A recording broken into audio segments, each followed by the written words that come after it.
That was a roller coaster. Adam, how do you sum it up? Roller coaster. I'm really happy with some of the effort and stuff like that. I'm not being overcritical, and tonight's not the night for them to be getting hammered. But we clearly didn't control the first part of the second half very well. And against that team, they've been together a while and had reasonable success the last couple of years. So to start without throwing a bucket load of stats, I think we were none from our first six, and a heap of ill discipline of 5-0 penalty count in that period. I think we finished the half at 52% completions, and you're up 14-6, at half time. So we needed to be better, but we're learning, and we'll learn from that loss. Where you can see that there's a group in there that's really, really disappointed, and they put a hell of a lot of effort in, especially defensively. If you look at that first half, Adam, obviously don't get the result eventually, but that first half, where does that rank in terms of the best halves you've seen from this team? It's very disciplined. I don't know. I just reckon we've been building the last, certainly 4 or 5 weeks. It's not like we just got done Golden Point to Penrith after we got flogged last week. I think we've just been gradually improving in little areas, and we don't want to let this loss or the disappointment derail that improvement.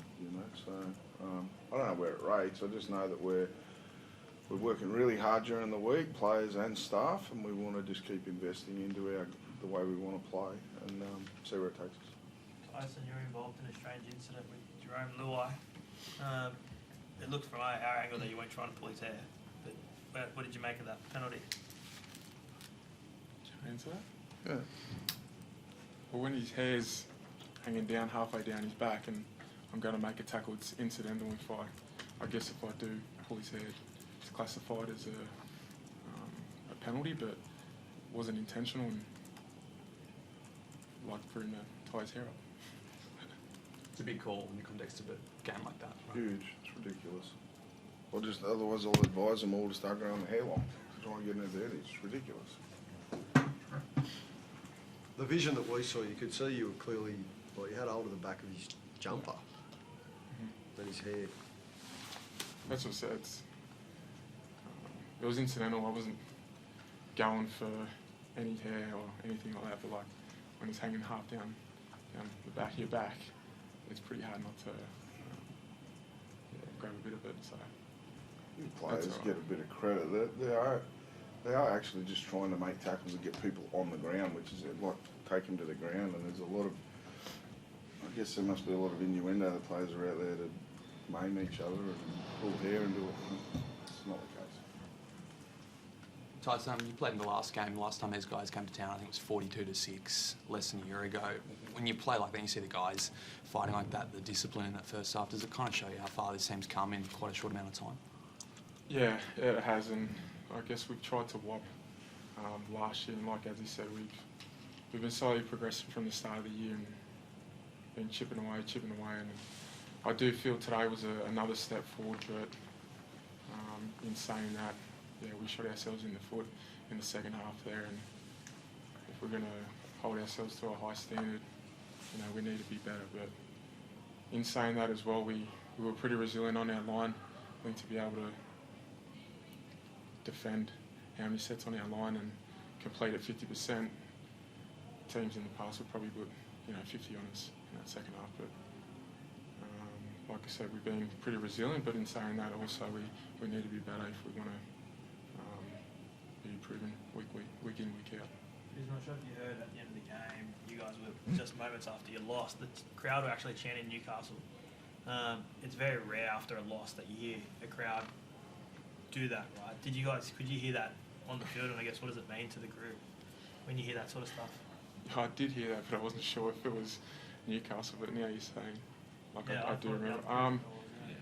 I guess we want to, this town backs us, whether we win or lose, and they ride the emotions and the wins with us. We've spoken before, when we win games and perform, people in Newcastle walk a bit taller. I guess they were proud of the effort we put in today, but we want results as well at the end of the day and make them proud that way. But yeah, tonight was a step in the right direction, but a lot of room for improvement as well. Adam, how do you make sure the group, or do you feel the group's not satisfied with the performance because of the result? No, I think they're smart enough to understand that we didn't handle or didn't control that first part of the second half. That's probably the disappointment. Clearly the result will be a major disappointment. They want to win. But they understand that, you know, we've done a lot of stuff to ourselves in that first half. So that's, you know, like Frizz said, we've got to get better at it too. We can't sit in here every week and say, geez, there was a ton of effort. At some stage we're all going to marry up execution and effort and discipline all have to meet each other on the same 80-minute performance. Adam, can you talk to the input that Tyson Gamble had tonight coming back from concussion, scored a try, kicked a field goal that could have been the winning field goal in other circumstances, and then how you plan to use him with Kalen coming back next week?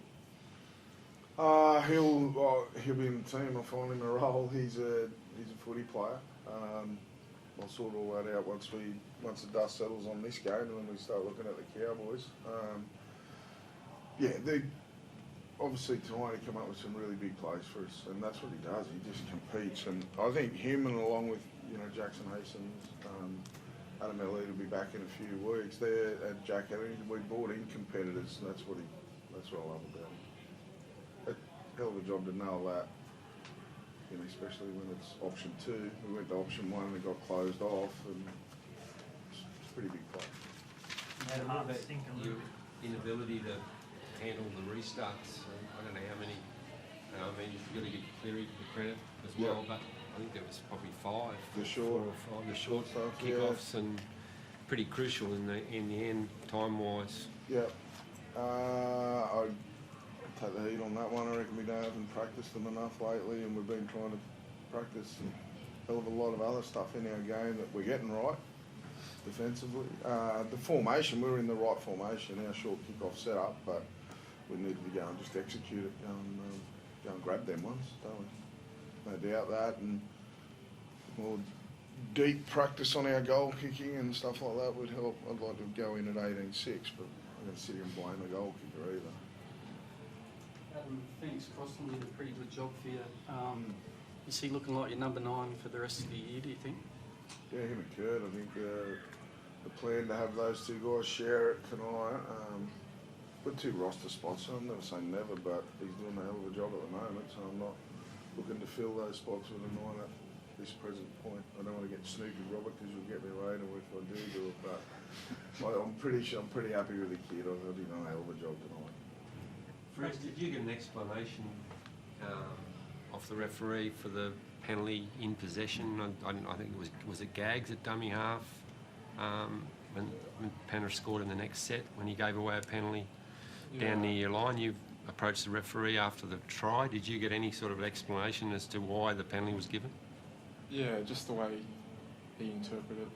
Wasn't happy with it and spoke about it after, and he understood, and yeah, that's how it went, pretty much. You don't see it very often, though, a dummy half getting penalised for I don't know, was it mouthing off or something? Yeah, it was.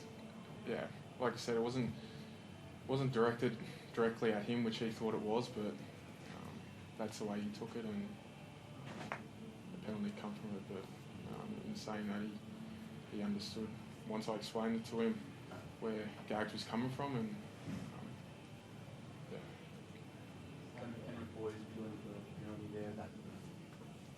Cleary taking the kick and Lockie coming in on him. How did you see that? Do you think it's a penalty? If it happened to us, we'd be appealing for it too, so I'm not blaming Penrith.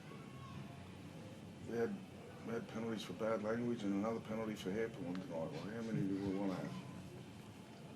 Thanks, folks.